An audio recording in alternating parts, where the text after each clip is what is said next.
Voting isn't just going to the polls anymore on Election Day. Options like early voting, mail-in voting, and ballot drop boxes are available to more voters and are growing in popularity. How to Vote is a tool created by Democracy Works, and it breaks down the options your state offers by forecasting a ballot, empowering you to decide where and when to vote. Democracy works best when we all vote, but misinformation and confusion about election procedures have resulted in low voter turnout. How to Vote takes the guesswork out of the voting process. It is easy to use and helps folks from all over the country overcome many of the process barriers to voting. It is committed to helping you vote no matter what. You can use the How to Vote tool to sign up for election reminders, see what's on your ballot, get step-by-step assistance requesting your mail ballot, explore your options for returning your mail-in ballot, check your voter registration status, and find your local polling site, and make sure that you have an appropriate ID to bring with you. Decide when and where you'll vote this year at howto.vote.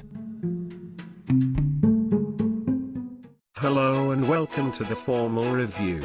Today, we will be looking at the 2018 film, Suicide Squad, Hell to Pay.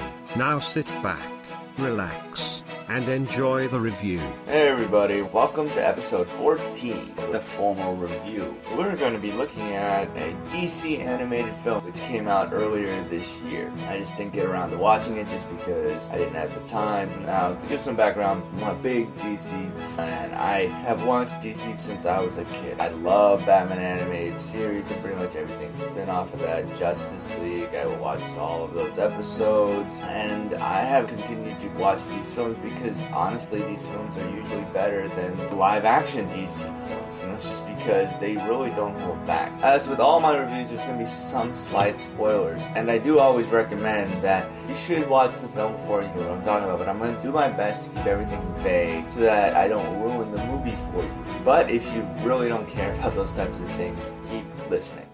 Suicide Squad Hell to Pay is an animated action superhero film that was made by Warner Brothers Animation and distributed by Warner Brothers Home Entertainment. It's directed by Sam Liu, was scripted by Alan Burnett. 31st film in the DC animated original film series, and also is part of the DC animated universe. It has the voice cast of Christian Slater, Billy Brown, Liam McKintry, probably butchering that last name, Kristen Bauer von Straten, Gideon Emery, Tara Strong, and Vanessa Williams. So this film takes place after the events of 2015's Justice League Throne of Atlantis. If you haven't seen that, I'd suggest going to watch that so you kind of get it, but you don't really need it here.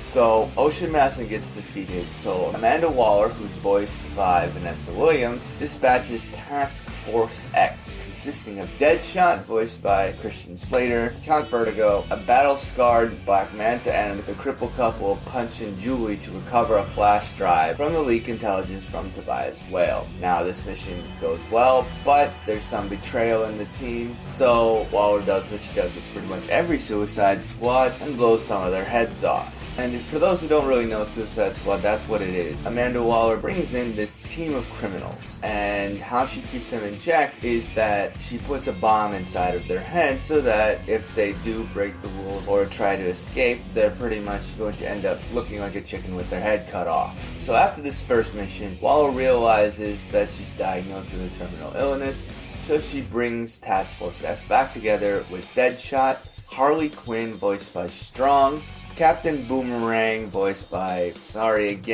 McKintry, Killer Frost, voiced by Bauer von Straten, Copperhead, voiced by Emery, and Bronze Tiger, voiced by Brown. Their mission is to find this mystical black car that is embezzled with a get-out-of-hell free. If for those who know Amanda Waller's backstory from the comics, she's done a lot of shady things and most likely would be going to hell. And that's basically the main mission of this film. It's an interesting take on redemption and faith, because obviously with dealing with a get out of hell free card, it obviously acknowledges that there's an afterlife. So what happens after all of these characters that are extreme criminals? What's going to happen as they die? Now, one thing that I think this film does really well, it is dark and it's funny, but in a way of witty banter. The comedy works very decently, and it's not too overpowering, but it fits the mode of this kind of dysfunctional family. The script, written by Alan Burnett, I think it has a lot of really cool one-liners and also some really funny gags.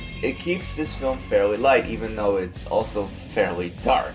being a R-rated film, there's a lot of violence, and it also keeps it fairly grounded in regarding to its kind of mystical aspect. It's a kind of interesting film in that it's not trying to get you to feel too bad about them because they are very bad criminals, but there's a backstory, especially to Deadshot and Bronze Tiger, which I thought that they went into really, really well.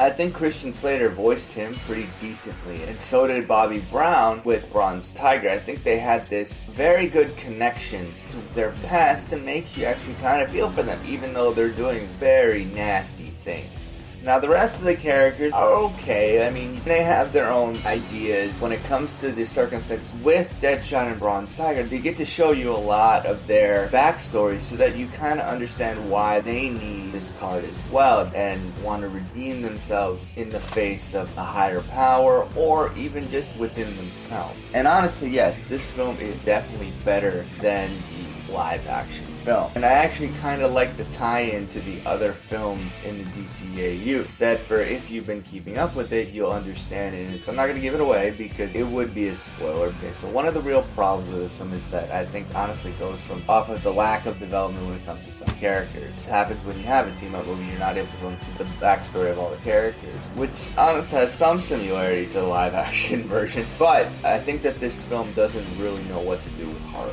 The character is obviously a fan favorite, and Tara Strong does do a good job with her, but there's no real reason why she's there. She doesn't really add anything to the team. There's no evidence in this film, at least, that she is this amazing thinker. She does have this backstory that you know her character, but the film doesn't really tie that in very much. I mean, there's a few one-liners here and there. She's not on a course of redemption. She's just there for laughs and sex appeal. And it's kind of hard to believe that somebody with just a bat is going to help a team that is tasked with getting this kind of supernatural item. And then the violence itself, because this film is R-rated, I think that it doesn't really have any need for it aside from it's just going to be it. It's not a Tarantino where the violence has something to do with the story. It's just because this film is R-rated. Overall, though, I think this film does do very well in having this dark sense of humor, and it's honestly willing to try to explore the ideas of salvation. And honestly, that's a big theme when it comes to animated comic book movies. But I think the lack of development in some of the characters and also the really over-the-top violence take away from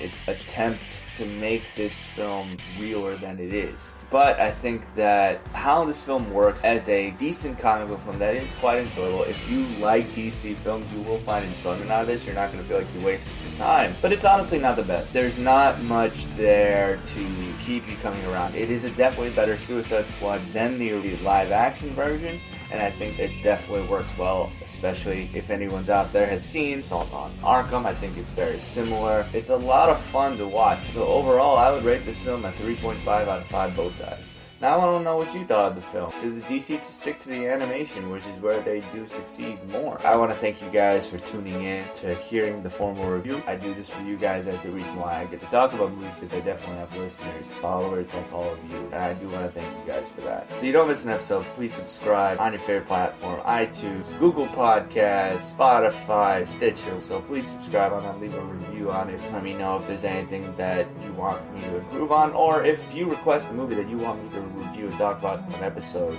Hit me up on social media. I'm on Facebook, Twitter, Instagram. The URL is all the same. It's at The Formal Review. But till next time, see you at the movies. Take care, everyone. Thanks for tuning in to this episode of The Formal Review. We hope you'll join us again.